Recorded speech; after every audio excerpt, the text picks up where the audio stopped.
Assalamualaikum sahabat-sahabat yang dirahmati Allah.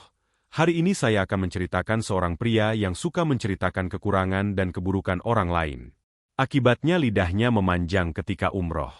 Namun sebelumnya saya sarankan untuk menuliskan amin atau sholawat Nabi Muhammad agar kelak sholawat ini menjadi saksi untuk mendapat syafaat di akhirat. Like dan subscribe ke channel ini sangat membantu menyebarkan dakwah Islam dan menjadi amal jariah. Di sebuah kota kecil yang tenang, hiduplah seorang pria bernama Andi. Sejak kecil, Andi telah tumbuh dalam keluarga yang sederhana, namun memiliki kebiasaan yang kurang baik. Ia suka membicarakan keburukan orang lain. Di sekolah, di lingkungan rumah, bahkan di tempat kerjanya, Andi selalu saja menemukan alasan untuk menilai dan mengkritik orang lain. Ia merasa lebih baik dari mereka yang sering jadi bahan obrolannya. Kebiasaannya ini sudah menjadi rutinitas yang tak terpisahkan dari hidupnya. Andi bekerja sebagai seorang pegawai di sebuah perusahaan yang bergerak di bidang pemasaran. Ia dikenal sebagai sosok yang ceria, namun sayangnya, cerianya itu selalu disertai dengan ocehan tentang orang lain. Tidak jarang, saat istirahat makan siang, Andi dan rekan-rekannya berkumpul di meja makan dan mulai membicarakan kolega atau teman kerja lainnya. "Tahukah kamu, si Budi itu kalau ngomong suka nggak tahu tempat. Berisik banget," ujar Andi dengan penuh keyakinan. Rekan-rekannya, meskipun merasa tidak nyaman, memilih diam dan tidak ikut campur. Semua tahu, Andi sudah terbiasa dengan kebiasaan itu dan tidak ada yang bisa mengubahnya. Tidak hanya di tempat kerja, Andi juga terkenal di lingkungan rumahnya. Setiap kali berkumpul dengan tetangga, Andi selalu punya cerita tentang siapa yang sedang ada masalah, atau siapa yang memiliki kekurangan. "Lihat aja deh, rumahnya si Ibu Rina, meskipun banyak tanaman, tapi nggak pernah rapih," katanya suatu hari saat berbincang dengan tetangganya, tanpa merasa bersalah. "Dan si Pak Joko, itu orangnya sok bijak, padahal banyak utang di sana-sini," lanjutnya dengan tawa. Ia merasa bahwa dengan berbicara buruk tentang orang lain, ia bisa lebih terlihat hebat, lebih unggul dari mereka yang selalu ia kritik. Namun, tak seorang pun berani menegurnya. Mereka semua memilih untuk tetap diam, hanya mendengarkan ocehannya dan sesekali mengangguk-angguk, walau hati mereka mungkin tak setuju. Bahkan istri Andi, yang sudah lama menikah dengannya, merasa tertekan. Setiap kali mereka berbicara, Andi selalu mengarahkannya pada komentar negatif tentang orang lain. "Kamu tahu nggak sih, yang tinggal di depan rumah kita itu, mereka baru beli mobil baru, padahal anaknya masih kecil. Memang sih, kelihatan kaya. Tapi siapa tahu mereka cuma pamer," katanya dengan nada mengejek. Istrinya hanya bisa menghela napas, berusaha menghindar dari percakapan yang semakin membuat hati mereka semakin jauh. Namun, meski hidupnya penuh dengan ocehan dan kecaman terhadap orang lain, Andi merasa puas. Ia merasa seolah-olah dia lebih baik, lebih bijak daripada mereka yang sering menjadi bahan obrolannya. Keberhasilannya dalam pekerjaan, meskipun tidak setinggi yang ia harapkan, masih membuatnya merasa bahwa dirinya sudah cukup sukses. Dan menurutnya, orang-orang yang menjadi sasaran gosipnya itu tidak tahu apa yang mereka lakukan, atau bahkan tidak tahu bagaimana cara menjalani hidup yang benar. Ia merasa sebagai seorang penilai yang selalu tepat, memberikan pendapat tentang siapa yang baik dan siapa yang buruk. Suatu hari, Andi pulang dari tempat kerja dan menerima sebuah surat yang membuat hatinya bergetar. Surat itu adalah undangan dari sebuah agen perjalanan umroh yang telah ia terima beberapa minggu sebelumnya. Awalnya, Andi tidak terlalu mempedulikannya. Ia tidak merasa memiliki niat untuk pergi ke Tanah Suci. Bahkan, ia tidak terlalu mengerti mengapa harus pergi umroh. Namun, setelah banyak dibicarakan oleh keluarganya dan beberapa teman dekat yang sudah pernah pergi, Andi mulai berpikir ulang. Apa salahnya pergi? Bukan? Iya. Pergi saja. Kamu bisa belajar banyak di sana, Andi. Siapa tahu bisa membuat kamu lebih baik, kata istrinya, dengan penuh harap. Andi, meskipun dengan setengah hati, akhirnya setuju. Ia merasa ini adalah kesempatan untuk memperbaiki hubungannya dengan keluarganya. Meskipun dalam hati ia merasa tidak yakin bahwa dirinya benar-benar ingin berubah. Pada hari keberangkatan, Andi merasa sedikit cemas. Namun tidak benar-benar mengerti mengapa ia harus merasa cemas. Perjalanan itu dimulai dengan antusiasme yang lebih besar dari keluarganya dibandingkan dirinya. Selama perjalanan menuju Tanah Suci, Andi masih terus berbicara tentang keburukan orang-orang yang ia kenal. Ia bahkan mengkritik pegawai yang melayani mereka di pesawat, membicarakan kekurangan orang-orang di tempat pemberhentian transit, dan mengomentari mereka yang terlihat tidak sempurna di bandara.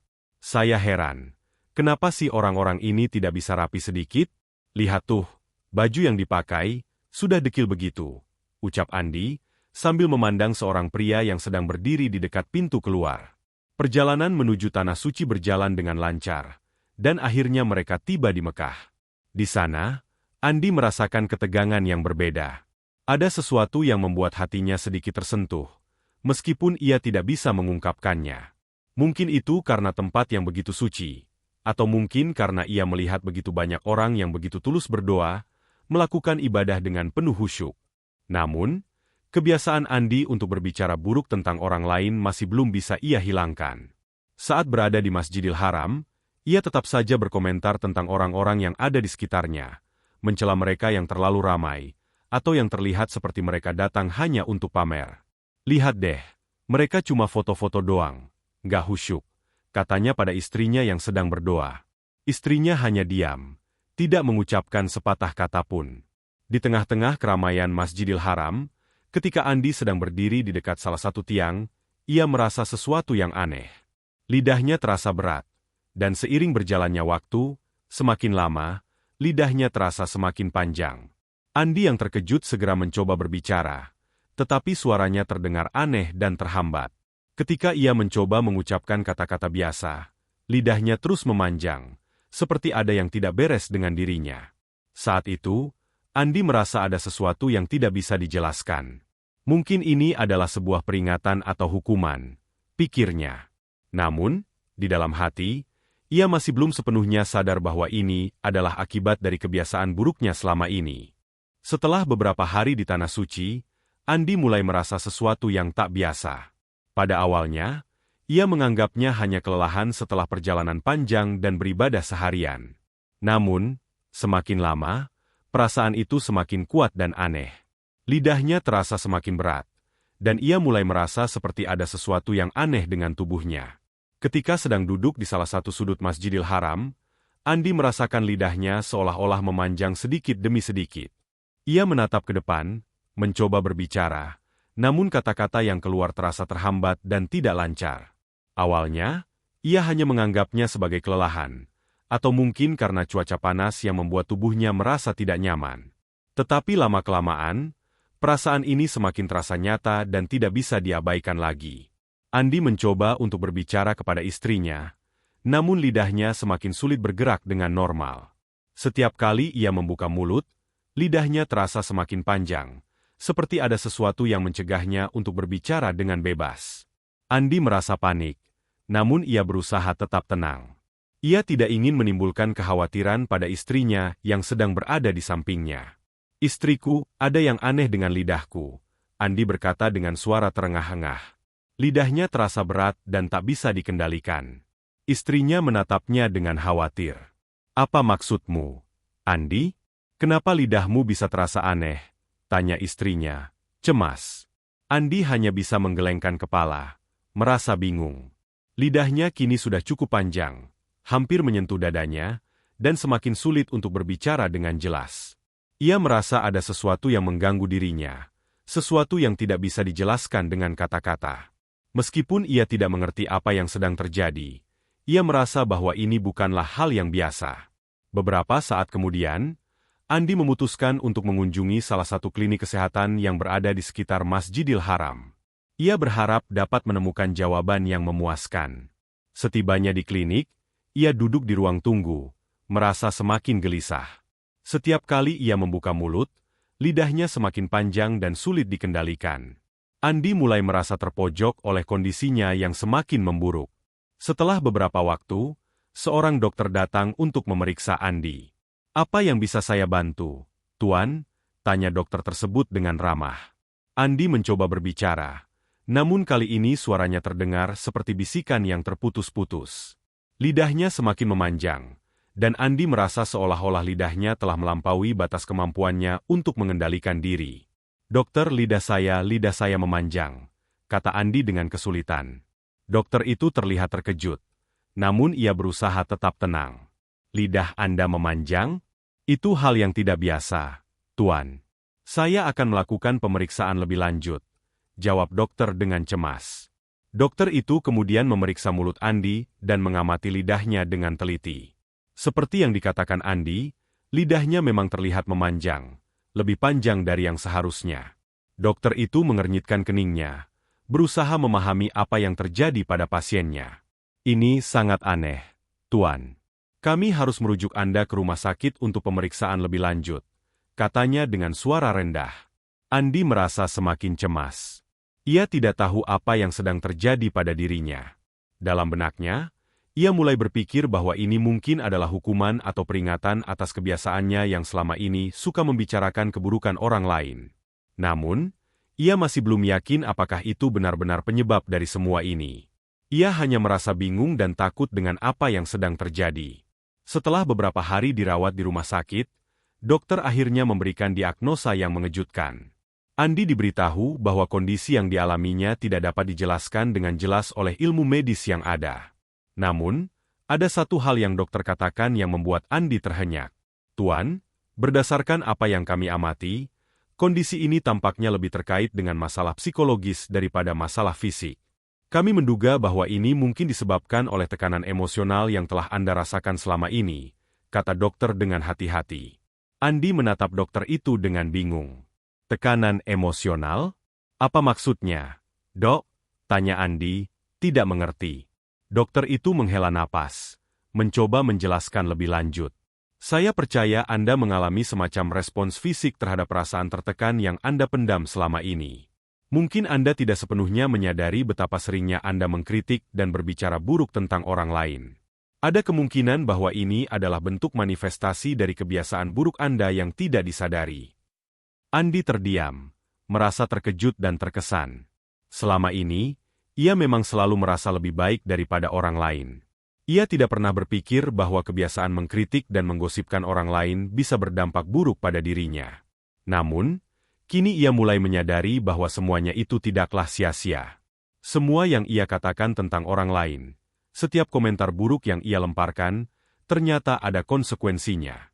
Meskipun ia tidak ingin mengakuinya, Andi merasa bahwa ini adalah hukuman atas sikapnya yang selama ini hanya mementingkan diri sendiri.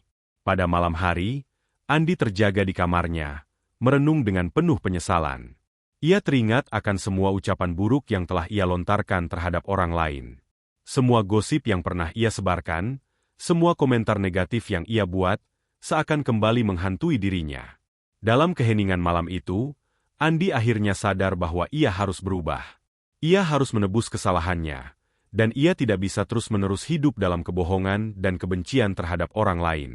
Keesokan harinya, Andi memutuskan untuk pergi ke Masjidil Haram. Di sana, di depan Ka'bah yang suci, ia menatap langit yang biru dan merasa sangat kecil di hadapan Tuhan. Ia berdoa dengan tulus, memohon ampunan atas segala perbuatannya. Ya Allah, aku menyesal atas segala yang telah kulakukan. Aku mohon ampun atas kata-kata buruk yang keluar dari mulutku, atas semua gosip yang pernah kubicarakan tentang orang lain. Aku ingin berubah. Ya Allah, aku ingin menjadi pribadi yang lebih baik. Doa Andi dengan penuh harapan. Saat itu, di tengah doa yang penuh penyesalan, Andi merasa lidahnya mulai kembali normal.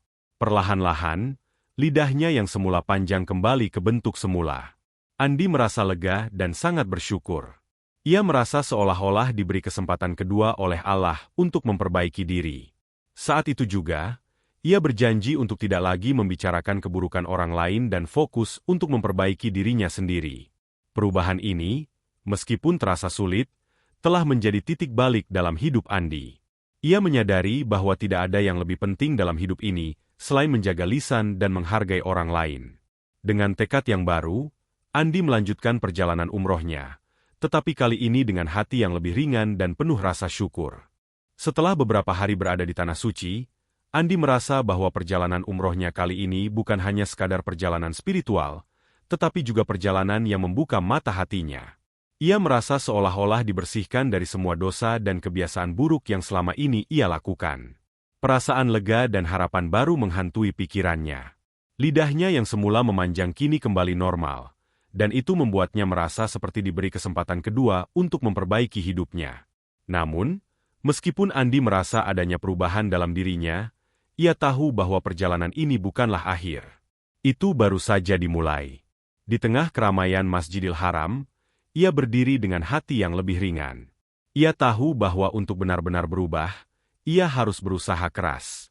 Perubahan yang dimaksud bukan hanya berhenti membicarakan keburukan orang lain, tapi juga menjadi pribadi yang lebih baik dalam setiap aspek kehidupan. Keesokan harinya, Andi dan istrinya melanjutkan perjalanan mereka untuk menunaikan ibadah umrah. Namun, kali ini ada perasaan yang berbeda. Andi berjalan dengan langkah yang lebih tenang, tidak terburu-buru, dan ia mulai memandang sekeliling dengan cara yang lebih bijak. Di dekat Ka'bah, Andi menyaksikan para jemaah yang begitu khusyuk berdoa, merenung, dan meminta ampunan kepada Tuhan.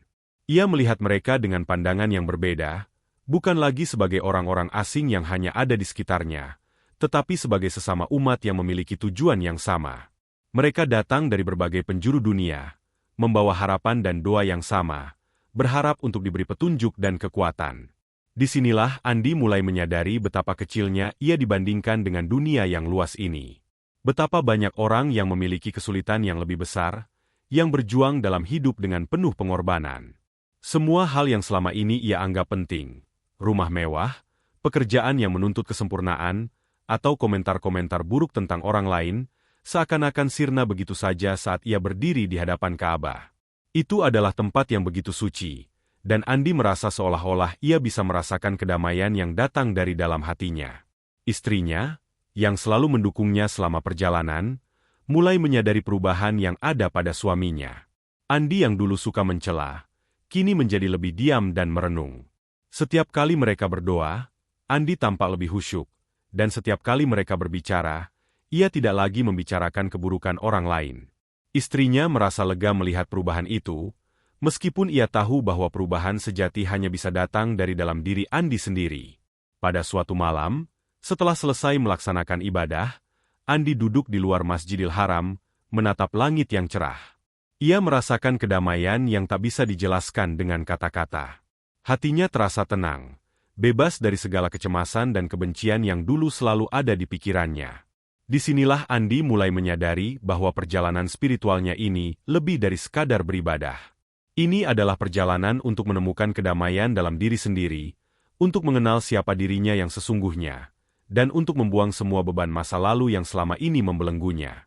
Ia teringat akan kata-kata dokter yang pernah ia dengar beberapa waktu lalu, bahwa lidahnya yang memanjang bukanlah hanya sebuah fenomena fisik, tetapi lebih kepada manifestasi dari kebiasaan buruk dan tekanan emosional yang selama ini ia pendam. Ia teringat betapa seringnya ia merasa tidak puas dengan hidupnya, seringkali mengkritik orang lain untuk merasa lebih baik, seringkali membicarakan keburukan orang lain hanya untuk menutupi kelemahannya sendiri. Namun, setelah berada di Tanah Suci, ia merasakan ada sebuah kebersihan yang datang dari dalam hatinya. Ia merasa seperti dibersihkan dari segala kebencian dan kesombongan yang selama ini menjadi bagian dari dirinya. Setelah beberapa hari berada di Mekah, Andi merasa bahwa ia tidak bisa lagi terus-menerus hidup dalam kebiasaan lama. Ia tidak bisa lagi menjadi orang yang suka mengkritik dan berbicara buruk tentang orang lain. Ia harus belajar untuk menghargai sesama, untuk berbuat baik, dan untuk lebih sabar dalam menghadapi segala cobaan hidup. Ia menyadari bahwa dalam hidup ini, setiap orang memiliki perjuangan dan tantangannya masing-masing, dan tidak seharusnya ia merasa lebih baik atau lebih unggul dari orang lain. Pada suatu pagi, saat mereka melakukan tawaf di sekitar Ka'bah, Andi merasa hatinya semakin penuh dengan rasa syukur. Ia tidak lagi merasa cemas atau tertekan, melainkan merasa lebih dekat dengan Tuhan. Ketika ia melihat sekelilingnya, ia menyadari bahwa tempat ini bukan hanya tempat untuk beribadah, tetapi juga tempat untuk membersihkan hati dan pikiran. Ia ingin membawa perubahan itu pulang ke tanah air, untuk menjadi pribadi yang lebih baik, lebih sabar, dan lebih penuh kasih sayang. Setelah ibadah umroh selesai, Andi dan istrinya pulang ke tanah air dengan perasaan yang sangat berbeda dari sebelumnya. Saat mereka kembali ke kehidupan sehari-hari, Andi bertekad untuk menjaga perubahan dalam dirinya. Ia mulai lebih menghargai orang-orang di sekitarnya, dan tidak lagi terjebak dalam kebiasaan buruknya yang suka mengkritik orang lain. Ia mulai melibatkan diri lebih banyak dalam kegiatan sosial, membantu mereka yang membutuhkan, dan berusaha menjadi contoh yang baik bagi orang lain. Suatu hari, Andi bertemu dengan salah satu teman lama yang dulu sering ia kritik. Temannya itu datang menyapanya dengan senyuman hangat. Andi merasa sedikit canggung, karena ia tahu betul bahwa selama ini ia telah banyak menggosipkan dan mencela orang tersebut. Namun, dengan hati yang tulus, Andi memutuskan untuk mengubah sikapnya. "Maafkan aku," kata Andi dengan rendah hati. "Aku dulu banyak berbuat salah dengan berbicara buruk tentangmu. Aku sangat menyesal." Temannya itu terkejut, namun ia tersenyum. "Tidak apa-apa, Andi. Aku tahu kamu sudah berubah. Aku melihat perbedaan dalam dirimu. Aku tahu kamu sudah belajar banyak," jawabnya dengan tulus. Andi merasa lega. Ia tahu bahwa meskipun perubahannya tidak mudah, ia sudah berada di jalan yang benar. Setiap hari, ia berusaha untuk menjadi pribadi yang lebih baik, untuk lebih sabar dan lebih mengerti orang lain. Ia mulai menyadari bahwa hidup ini bukan hanya tentang kesuksesan pribadi atau pencapaian materi, tetapi juga tentang bagaimana kita bisa berbagi kebaikan dan membantu orang lain menjadi lebih baik. Perubahan Andi tidak hanya terjadi pada dirinya sendiri, tetapi juga mempengaruhi orang-orang di sekitarnya. Teman-temannya mulai merasa lebih nyaman di dekatnya, dan keluarganya merasa lebih bahagia. Andi menjadi contoh yang baik bagi anak-anaknya, mengajarkan mereka untuk selalu berkata baik dan menjaga lisan. Ia merasa bahwa perubahan ini adalah anugerah terbesar yang pernah ia terima dalam hidupnya. Akhirnya, Andi menyadari bahwa hidup ini penuh dengan kesempatan untuk berubah, dan setiap hari adalah kesempatan untuk menjadi lebih baik. Ia bersyukur telah diberikan kesempatan kedua untuk memperbaiki diri, dan ia bertekad untuk terus berusaha menjadi pribadi yang lebih baik, baik di hadapan Tuhan maupun di hadapan sesama. Cerita tentang Andi memberikan kita pelajaran yang mendalam mengenai pentingnya menjaga lisan dan memperbaiki diri. Andi, yang sebelumnya terjebak dalam kebiasaan buruk suka membicarakan keburukan orang lain, akhirnya mendapatkan peringatan yang sangat berharga melalui pengalaman spiritualnya di Tanah Suci. Lidahnya yang semula memanjang menjadi simbol dari perbuatannya yang tidak baik, yang selama ini ia anggap remeh, ternyata memiliki dampak yang jauh lebih besar dari yang ia kira. Hikmah utama dari cerita ini adalah bahwa setiap kata yang kita ucapkan memiliki kekuatan yang luar biasa. Kata-kata yang kita lontarkan, baik itu pujian maupun celaan, dapat membentuk diri kita dan memengaruhi orang lain. Andi yang terbiasa mengkritik dan membicarakan keburukan orang lain, tanpa sadar telah membangun sebuah kebiasaan buruk yang merusak hubungan sosialnya dan menutup jalan untuk kedamaian dalam dirinya. Namun, cerita ini juga mengajarkan kita bahwa perubahan itu mungkin, dan selalu ada kesempatan untuk memperbaiki diri. Seperti halnya Andi yang melalui pengalaman spiritualnya mendapatkan kesempatan kedua untuk memperbaiki lisan dan hatinya, kita pun diberikan peluang setiap hari untuk berbenah dan menjadi lebih baik. Perubahan tidak datang begitu saja. Butuh usaha dan niat yang tulus untuk mengubah kebiasaan buruk menjadi kebiasaan yang lebih baik. Andi, yang dulunya penuh dengan kecaman dan kritik, kini menjadi pribadi yang lebih bijak. Ia mulai menyadari bahwa setiap orang memiliki perjuangan dan kesulitan yang tidak kita ketahui. Oleh karena itu, ia belajar untuk lebih menghargai orang lain, menjaga lisan, dan menghindari gosip serta pembicaraan buruk tentang orang lain. Ini adalah langkah pertama menuju kedamaian dalam diri sendiri, dan juga menciptakan keharmonisan di lingkungan sekitar. Hikmah lainnya yang dapat diambil dari cerita ini adalah bahwa perjalanan spiritual tidak hanya tentang ibadah yang dilakukan di tempat suci, tetapi juga tentang perubahan hati yang kita rasakan setelahnya. Ibadah yang benar adalah ibadah yang dapat membawa perubahan positif dalam diri kita, yang membuat kita lebih sadar akan pentingnya menjaga hubungan dengan Tuhan dan sesama. Perubahan Andi bukan hanya dirasakan oleh dirinya sendiri, tetapi juga dirasakan oleh orang-orang di sekitarnya. Dengan menjadi pribadi yang lebih baik, Andi bukan hanya memperbaiki hubungan dengan orang lain, tetapi juga memberikan contoh yang baik bagi anak-anaknya dan generasi berikutnya. Ini mengajarkan kita bahwa kita tidak hanya hidup untuk diri kita sendiri, tetapi juga untuk memberi dampak positif bagi orang lain. Kita semua memiliki kekuatan untuk berubah, dan setiap hari adalah kesempatan baru untuk memperbaiki diri. Cerita Andi mengingatkan kita untuk selalu introspeksi, menjaga lisan, dan berusaha untuk menjadi lebih baik setiap hari. Marilah kita belajar dari kisah ini untuk lebih berhati-hati dalam berbicara, lebih sabar, dan lebih bijaksana dalam menghadapi perbedaan. Karena di balik setiap kata dan perbuatan kita, terdapat tanggung jawab yang besar, baik di dunia maupun di akhirat. Dengan demikian, mari kita terus berusaha menjadi pribadi yang lebih baik, menjaga lisan kita, dan menghargai setiap orang yang ada di sekitar kita. Karena hanya dengan begitu kita bisa mencapai kedamaian dalam hati, dan kedamaian itu akan menular kepada lingkungan sekitar kita. Semoga kita semua diberikan kekuatan untuk memperbaiki diri dan menjadi pribadi yang lebih bermanfaat bagi sesama.